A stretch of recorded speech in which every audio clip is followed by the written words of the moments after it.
Hi friends, பருப்பு உருண்டை குழம்பு எப்படி செய்கிறதுன்னு பார்க்கலாம் வாங்க. நான் இப்போ 1/4 கப்பு கடலை பருப்பு எடுத்திருக்கேன். 3 பங்கு துவரம்பருப்பு எடுத்திருக்கேன். ரேஷன் துவரம்பருப்பு தான் எடுத்திருக்கேன். நைட்டே ஊற வச்சு எடுத்து வச்சுருக்கேன். அதையும் மிக்சியில் சேர்த்துக்குவோம். சேர்த்துட்டு அதோட 3 பச்சை மிளகாய் சேர்த்துக்கோங்க. கொஞ்சமாக தேங்காய் துருவல் சேர்த்துக்கலாம். அதோட கொஞ்சமாக உப்பு சேர்த்து மிக்சியில் அடிச்சிடணும்.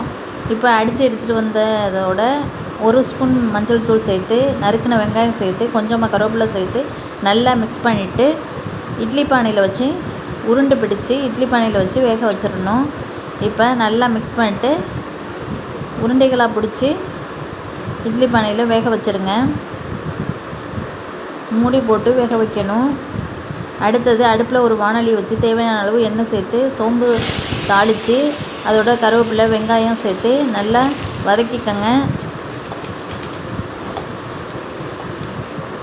நல்லா வதக்கிட்டு 2 ஸ்பூன் மிளகாய்த்தூள் 1 ஸ்பூன் மல்லித்தூள் சேர்த்து நல்லா மிக்ஸ் பண்ணிக்கணும். மிக்ஸ் பண்ணிவிட்டு அடித்து வச்சுருக்க தேங்காயும் அதோடு சேர்த்துக்கணும். சேர்த்து நல்லா மிக்ஸ் பண்ணிக்கோங்க. மிக்ஸ் பண்ணிட்டு நமக்கு குழம்புக்கு தேவையான தண்ணி சேர்த்து நல்லா கொதிக்க விடுங்க.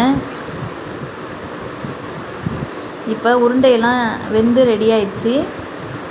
இப்போ குழம்பும் நல்லா கொதித்து ரெடி ஆயிடுச்சு. இப்போ உருண்டைகளை அதில் ஒவ்வொன்றா எடுத்து சேர்த்துக்கங்க. சேர்த்து நல்லா கொதிக்க விடுங்க. பாருங்கள் எவ்வளோ அருமையான உருண்டை குழம்பு ரெடி. நல்லா ஊறிடும். உருண்டைகளில் அதில் போடும்போது ஏற்கனவே வெந்திருக்கு. அதனால் நல்லா ஊறி நல்லா அருமையான டேஸ்ட்டான உருண்டை குழம்பு ரெடி. நீங்களும் இது மாதிரி ட்ரை பண்ணி பாருங்கள் ஃப்ரெண்ட்ஸ்.